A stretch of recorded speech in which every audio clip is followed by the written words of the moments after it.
Juste un petit mot d'accueil de la part du Musée des Arts et Métiers pour vous dire qu'on est absolument ravis de pouvoir vous accueillir tous aujourd'hui ici, particulièrement nombreux, à cette conférence du CLIC sur le sujet de l'open content, à plus d'un titre, mais notamment parce que nous y sommes en fait en tant que musée particulièrement intéressés. Et puis je voudrais profiter en fait de ces quelques secondes en fait d'introduction pour vous rappeler ou vous indiquer en fait où vous êtes. Vous êtes ici en fait au Conservatoire national des arts et métiers, dans son musée, musée des arts et métiers, fondé en fait en 1794 par l'abbé Grégoire, euh, dans l'optique de montrer, de démontrer au public, aux artisans de France en particulier, les inventions neuves et utiles.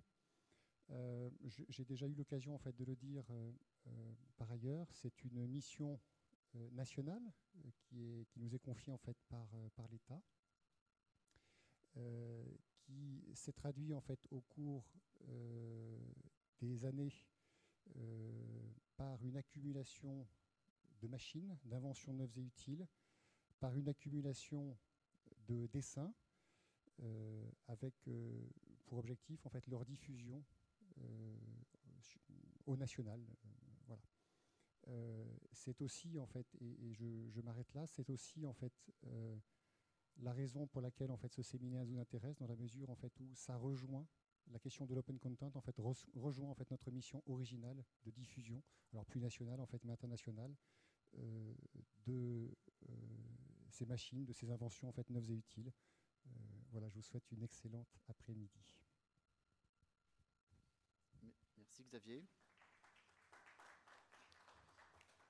Et merci donc au Musée des Arts et Métiers de nous accueillir aujourd'hui.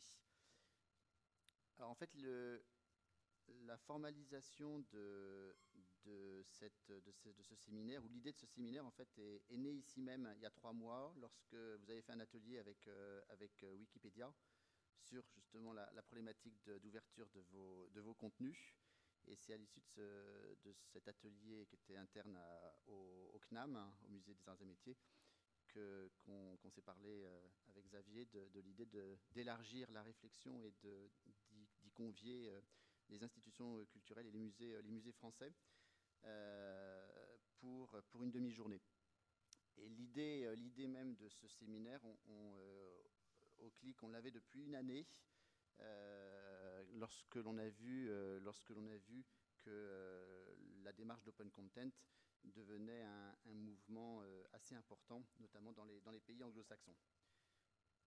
Alors, j'ai eu un peu de mal à trouver une définition d'open content qui soit partagée par le plus grand nombre. Alors, j'en ai trouvé une chez nos amis du ministère de la Culture canadien, que vous pouvez voir sur l'écran. Donc, pour le ministère de la Culture canadien, lorsqu'un musée offre à ses utilisateurs du contenu ouvert, il leur offre un contenu accompagné d'autorisation qui dépasse celle offerte habituellement en vertu des lois sur le droit d'auteur, et ce, sans frais pour l'utilisateur. Et le ministère de la Culture canadien s'appuie et fait référence largement au cadre des 4 R, ou les 4 R de l'ouverture, qui sont la possibilité pour l'utilisateur de ces images mises en ligne de les réutiliser. C'est le niveau minimal de l'ouverture. La possibilité de les redistribuer, c'est-à-dire de les partager. La possibilité de les réviser, les adapter, les modifier, les traduire. Et la possibilité de les remixer. Et pour citer le ministère de la Culture canadien, pour pouvoir offrir du contenu ouvert à leurs utilisateurs, les musées doivent respecter certains ou la totalité de ces principes, surtout les 2 premiers. Plus le nombre de principes respectés est élevé, plus le contenu sera jugé ouvert. Alors, je vous le disais, ça faisait 1 an que l'on voulait faire ce séminaire. Et l'idée est devenue de plus en plus tenace, hein, lorsque l'on a vu la multiplication des initiatives des musées ou des lieux de patrimoine, notamment anglo-saxons, notamment américains, je devrais dire, de démarches de libération et de diffusion large des images de leur collection. Dans l'histoire, on est remonté jusqu'à mars 2011, hein, lorsque le LACMA a proposé ces 2000 images, enfin les 2000 premières images de sa collection. En avril 2013, on est passé à une autre dimension puisque le Rich Museum a lancé son studio qui incluait 125 000 œuvres d'art. Il en inclut maintenant 200 000. Et ensuite, d'autres musées ont pris le relais de ces initiatives jusqu'au Met, qui a mis en libre accès 400 000 images en haute définition en mai 2014.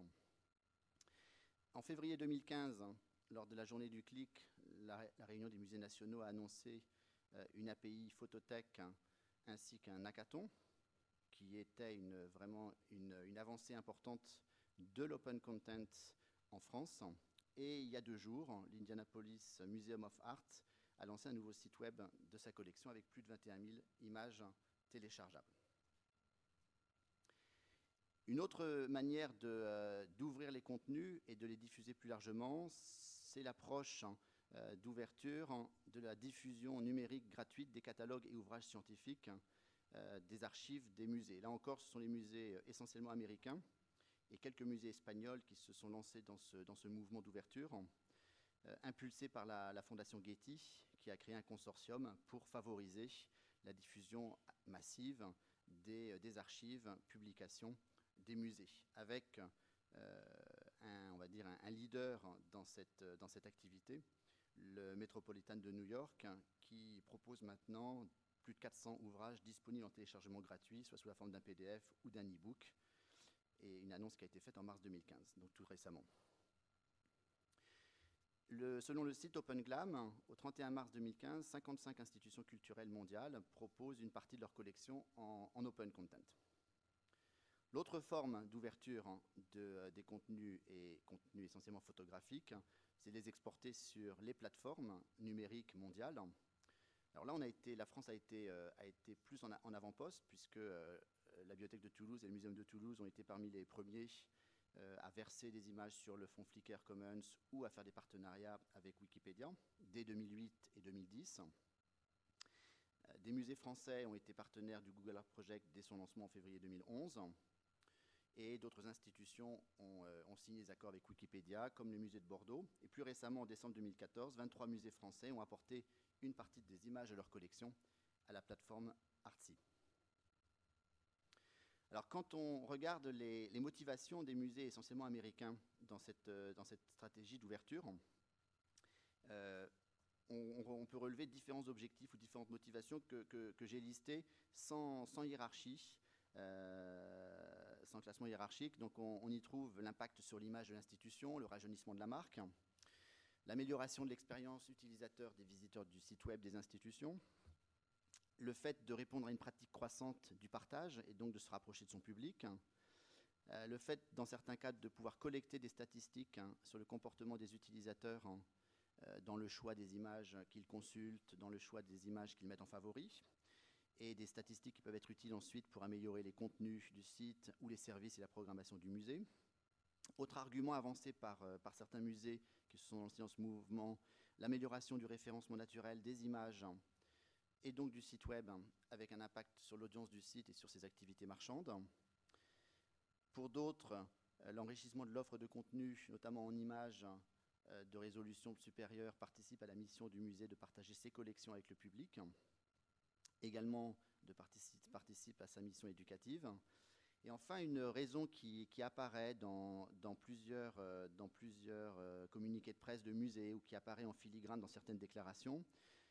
Certains musées américains considèrent que cette stratégie d'open content participe du rayonnement culturel du pays et que la diffusion numérique du patrimoine culturel est quelque part une des dimensions du soft power. Alors du côté des musées qui seraient plus prudents dans cette stratégie d'ouverture des images, des images de collection et des collections générales, 3 arguments sont souvent avancés. Les contraintes du droit d'auteur concernant les artistes, mais également les photographes. La concurrence potentielle avec les activités commerciales, notamment les ventes d'images, la commercialisation des images. Et une 3e raison qui a été évoquée par certains musées, qui est le risque de cannibalisation de la visite réelle par le développement d'une diffusion de contenu numérique de meilleure qualité. Et je voudrais revenir au ministère de la Culture canadien qui a un peu choisi son camp. dans ce débat, sur l'open content, toujours sur son site Réseau canadien d'information sur le patrimoine. Je cite le ministère de la Culture. « Suivez l'exemple du Rich Museum, du Smithsonian, de la Tate Gallery et de nombreux autres musées. Optez pour l'ouverture de votre contenu. Un nouveau monde de possibilités s'offre à vous. »